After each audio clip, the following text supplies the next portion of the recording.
All right, so we're doing the third interview today. This interview is going to be the beginning of very big light that I'm trying to put on Lafayette and all of its creatives, and I'm hoping that's going to put a good positive and just a good showcase of everyone in Lafayette. I'm doing the Popstarslime interview today.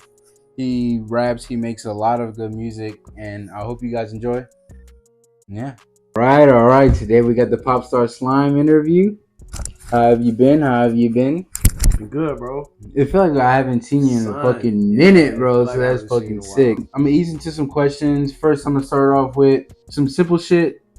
Where are you from and where you currently chilling at? I'm from New Iberia, Louisiana. The Berry. Yeah, the Berry. You from where Goo at too? Type shit. Yeah. Two motherfuckers from the Berry. I'm interviewing. That's sick as fuck. I moved from there, like my 10th going to 11th grade in high school. I went to school at Westgate.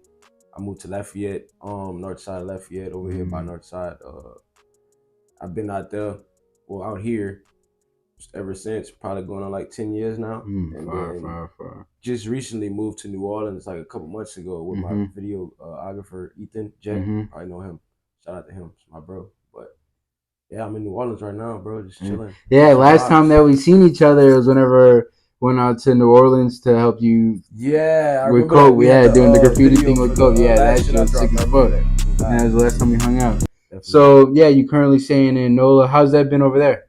Bro, it's a vibe, son. Like honestly, as a creator, being in New Orleans is like it's a lot of stuff that you can get motivated by like every day. You know what I'm saying? Just all the creative shit, art that you see in the streets. You know what I'm saying? Different people you meet.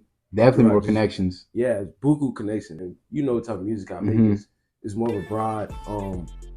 My crowd is not really the crowd that we have. Yeah, like, in Lafayette, so, not really at all. You know, the creators there appreciate the art more than they do here, type shit. So. Man. Your fan base out there definitely probably show you more love, and it's definitely like, definitely. I don't know, probably just living there is probably just more easier going because you enjoy something. Definitely, bro. Definitely. But yeah, one thing I want to ask too. My channel is heavily weed based, and I just wanted to ask: do you smoke at all? The Madman bag. But yeah, I have a joint rolled up for you. I'm doing it on the pot. Yes, sir. Yes, sir. Doing it on the pot. Yup. For you, nice little 2-gram view for you. Man, lighter. You can spark this. Yes, sir. Yes, sir. I'm trying to avoid getting age restricted, but it doesn't matter at this point.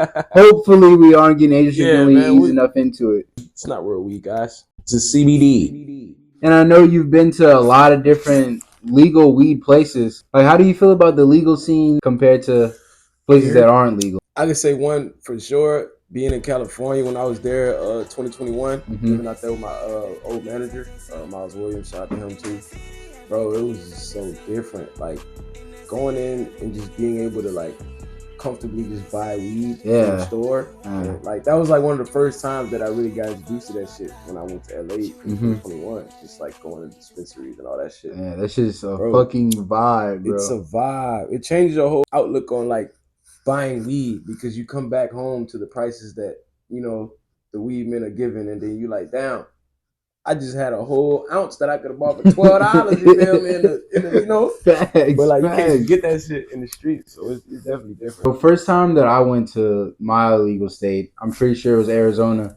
I bought some wax out in like Flagstaff, and that shit was like, holy shit, bro. Like, it's like people out there don't look at it like as this taboo, horrible thing for you. No, bro, because it's something that's mad normal for them because they've always been able to do it. And it's medicine. It's medicine. At the end of the day, it's medicine. To me, it's crazy to see so many middle-aged and older people just kind of smoking weed like normally. Yeah, the funniest thing all the time is seeing like just an old ass, like just old ass man, in the granny store. Walking out of the fucking dispensary. Yeah, it's just funny as fuck. Well, another question I'm gonna ask too is, what's a normal day for Popstarslime? Normal day for Popstar, bro. If I'm not like right now, currently I'm doing some work at this designer fashion shop out in New Orleans with a couple of my other friends that do fashion stuff. I'm kind of more so getting into fashion too, because you know, music and fashion, they tie in. They intertwine, yeah. So I've been doing a lot of work with designer fashion in this shop called Live NOLA. A bunch of my guys pretty much there every other day. We just putting different outfits together. We be having different chances to style NBA athletes and stuff like the Pelicans out in New Orleans. I want to ask another thing. I've never been to like a rap show before. Like yours looks sick as fuck every single time that I see him on Instagram, see him on YouTube. That shit's so fucking cool. So, what's like the craziest show experience that you've had?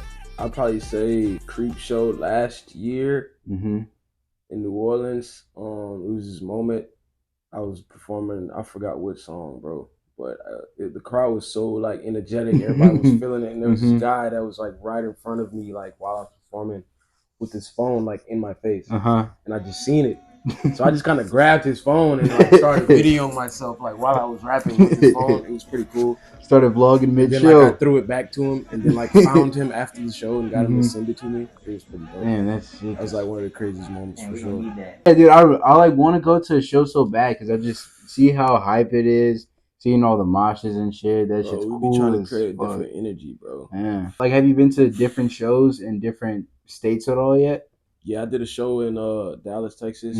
Pretty much that's the only state I really performed in so far. With COVID and everything, like last couple years, getting booked was like really, really difficult. Yeah, especially being a new artist. Yeah. If you're not already in the mix, you know, you got to kind of put yourself out there. But now it's kind of opening up and stuff like that. So we're looking to probably go to Atlanta soon. Probably hit Texas again. Maybe do something in Florida. But we've been looking overseas. I want to get a passport and try to do something in like UK. Yeah, going overseas. I got a lot of fans there right now. And whenever you get farther in your career with doing things, going overseas and doing that is going to turn into a thing that you're going to have to do. Yeah. So getting it now is going to be definitely perfect. Yeah, definitely. You're already thinking ahead in the future. Yeah. And I'm also asked, what's some musical influences that you have? My biggest musical influence, I'd probably say, is Michael Jackson for sure.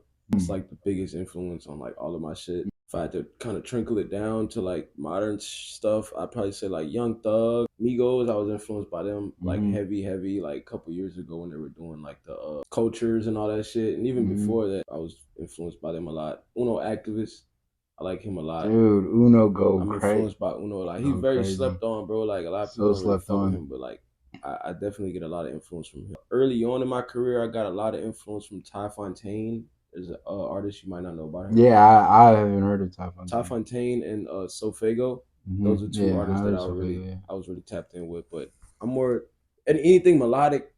I kind of can get with that. And dude, Sofego had a big ass buzz for like a good bit, and then just kind of. I think he signed to Cactus Jack too. Yeah, he is signed to Cactus Jack. Yeah. He signed to Cactus. Thug, it's crazy how much.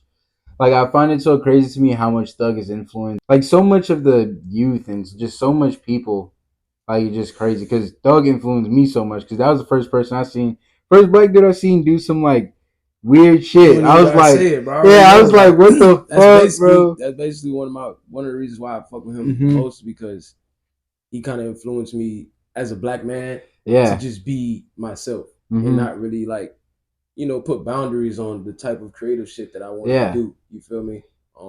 Really, if you Popstarslime, like I'm Popstarslime because of Young Thug. Like that's one of the reasons why I chose that. Yeah, I wanted to ask, where did the name Popstarslime come from? Yeah, Popstarslime just came from me. Actually, my name was Slight D4 at first, and when I went on that trip to LA that I was telling y'all about, I just ended up getting into a different vibe, just seeing all of the shit that I was seeing out there because I'd never been. And I always listened to like pop, rock, like alternative style music and shit like that, but I never really thought about like it actually being something that I make and I could like stand behind. Yeah. But being in LA and just feeling that freedom that I had when I was there, that like nobody really knows me here and I can just kind of be whoever I want. That whole like character of like Popstarslime was kind of created there. It really came out. You really came out of your shell. Exactly. On that trip, and it showed you that you don't have to be locked into this bubble, and you aren't just put into this little bubble of people that. And not gonna lie, we have a lot of creatives out in Lafayette and some people out in New Iberia, but for the majority, it's a lot of closed-minded people that if you try to do something that's breaking the boundaries or out of the box, you'll get shit on for it, Yeah, bro. bro. And it fucking sucks, bro. They Like, gonna get they like what people are you don't, doing? Like, that's so weird. Like, bro. People for real don't be letting you live out here, at bro. all, People will bro. give you some shit, bro. Like, oh Like my I've god. had a show like literally that I went to. I didn't want to do because I knew like the bill didn't match what I do as far as like my creative, Yeah. But I did it anyway because it was one of my homies.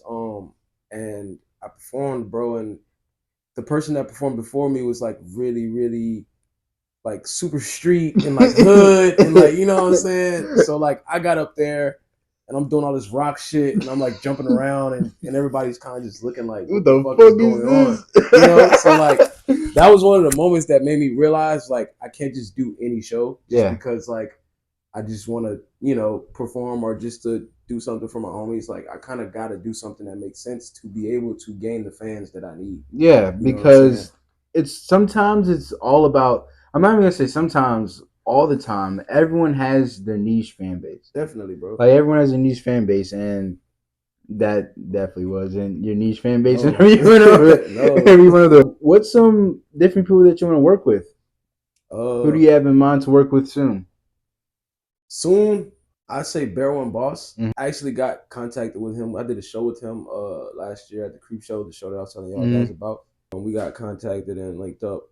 Been chatting for a while, but I want to work with him for sure. I love his style. Like it's crazy.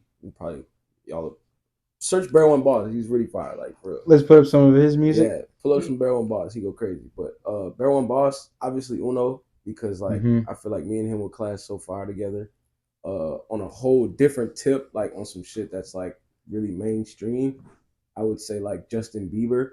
Like I really, really fuck with him creativity. Like his creative like process and how he does music and everything is just so fire to me. Like a lot of people sleep on him, but like, he's really, really like cold. He's been doing this shit for a long time. Hey, people for real don't be giving Bieber. I forgot who I was talking to about this, but people don't be giving Bieber his credit, bro. He had the music shit on lock, bro. On fucking lock, bro. And like everybody's just gonna act like that shit wasn't happening. Yeah, bro. Bieber was standing on business for like a while. Fucking walked so a lot of people could run. Type hey, shit. yes, like, bro. That's facts. He put a lot of people on with his vibe. So like Bieber for sure on that scale, and like female artists, I'd probably say like a SZA type. I love her music. She has a good vibe. I checked out her last tape. It was hard.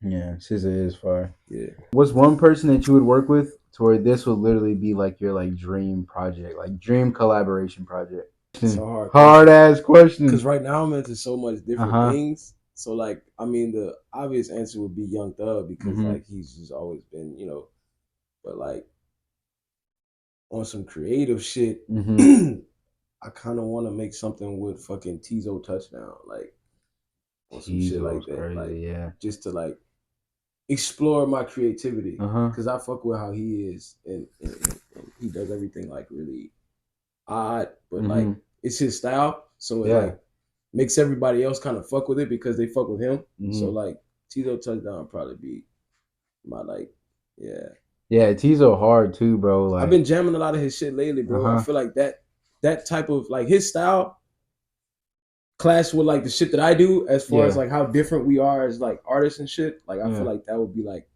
it would make a lot of sense and like it would kind of like blow the fuck up. Yeah, shit. It really would. And Tizo been going crazy as fuck for real lately. Bro, like a lot of people don't really know like I be on like all of that type of shit that he be on. I just haven't like really like broadcasted it out and like shown my like super goofy or like you know what I'm saying, but like I'm really that guy. So and that's bro, and that's what we have this interview for, bro.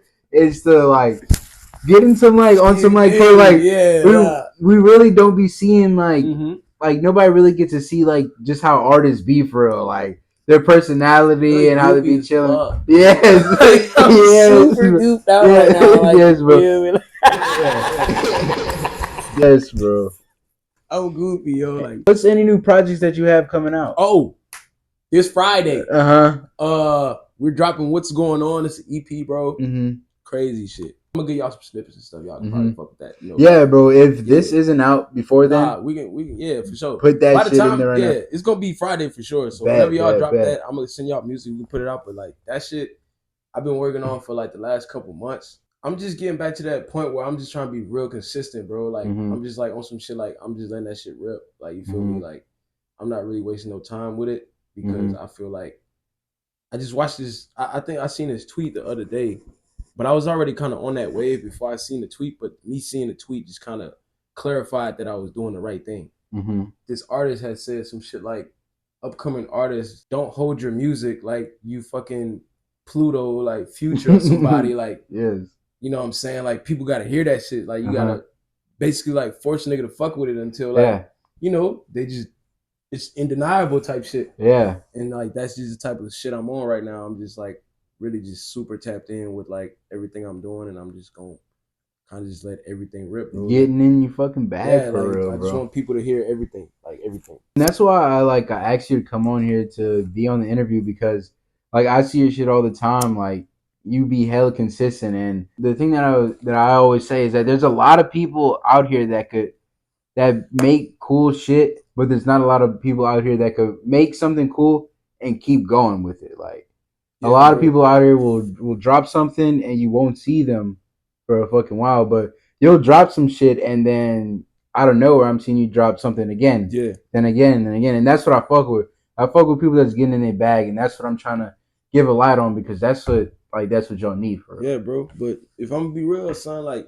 I was in the point where dealing with manager situations like around that time when I was in LA and I'm coming back home.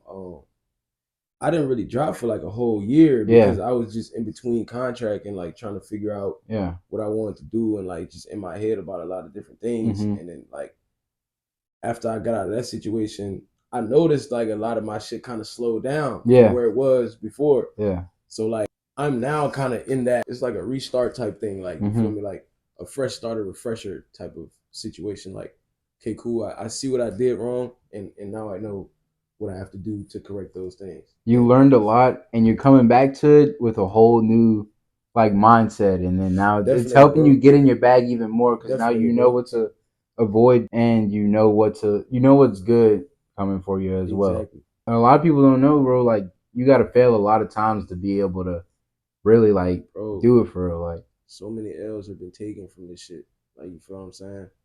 So many L's have been taken, but it's like I know at the end of the road what I'm pushing for, and I already seen it before I even got it. So it's like ain't no reason to stop, because I just know, I just know, bro. Like, it sounds weird, but like it's just, I just you know, just know. It's that feeling, bro. It's just like I just and know. There's a lot of people who will say like won't believe in manifestation, and they will say they don't believe it because they're like, bro, like you can't just think something and it's gonna happen.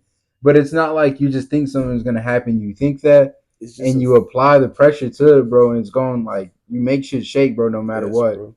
A lot of people can't really make shit shake no matter what. So it's all energy based. A lot of shit energy based. Like everything really energy based, to be honest. You believe in like energies and a lot of shit like that?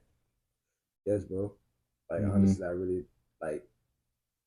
I really believe in a lot of different shit. Yeah. That'd be weird as fuck. You know what I'm saying? Like, I just believe a lot of different shit, bro. Like, my whole aesthetic is like vampire type shit. Like, I really believe I'm a vampire. Like, I just feel like that. Like, you know what I'm saying? Like, and it's just like the energy that I bring off when I perform, or like when I'm in the studio doing whatever, like, you know what I'm saying? That's when I feel like I'm in that vampire state type shit. You feel me? Like, you in that mode. Exactly. So outside of doing that, I'm just a regular person. But as soon as I like go to like make music or like do anything like that, I'm super vamp mode type shit. You got any like homies that you want to put on? Any homies you trying to shout out right now? Shit. Shout out my boy Joey, the creator. You know what I'm saying? Without him, I would be nothing. He did. I'm gonna always say that. Fuego, Troy's little brother. It's one of my artists. He coming up. Fucks with him. Shout out Lil Germ, Young Germ. It's my homie. Always gonna shout out him out. My homies in New Orleans, the new partners I met. Scuddy, his shit going crazy. Runner, Barry, he got a clothing line. Shout out him. All of them folks, man. You know what's fire is that I plan on having this shit come full circle, because maybe like in the future I end up interviewing one of them. So like, hey, they hearing names right now, but shit in the air, bro. Just putting shit in the air for real, bro. They just not ready for it. Definitely putting shit in the air. Shout out Reggie too. Hey, facts. But yeah, that we got a good bit of questions.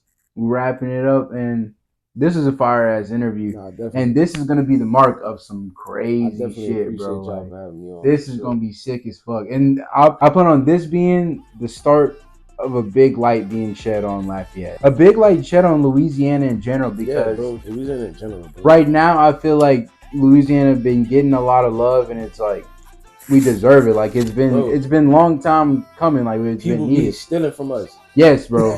Stealing from us for real, bro. Like people steal from us, bro. Yes, the fact that we so small, we don't stand on what we doing. To where it's like we just become one of them states that's like talked about like fucking LA and Houston, Dallas, all these other. You feel what I'm saying? Like, yeah. We just gotta stand on what we doing, bro. Like we gotta keep standing on business, bro. We gotta keep standing on business. Because there's a lot of creatives that come out of Louisiana that shit on it so much, but I don't know. I don't understand it, bro. We gotta put on, bro. But this is where all your sauce came from. If you went from out here, nigga, you wouldn't even be who you are. Like, where you got that from? Like, you know what I'm saying? Like, I don't know, bro. This shit was sick, and I hope to have you on for another one. Definitely gonna have you on for another one for sure. We should do like y'all. We do like a podcast / recording session type shit. Like y'all sit in on the studio session at the studio, bring all the equipment, and then we sit down and just kind of chat, and then watch him make a beat, and then I record on the beat like right after. That'd be hard. That'd be hard. Yeah, we can do that for sure. But yeah, that's a wrap. That's a fucking wrap. Sick as fuck. Sick as fuck.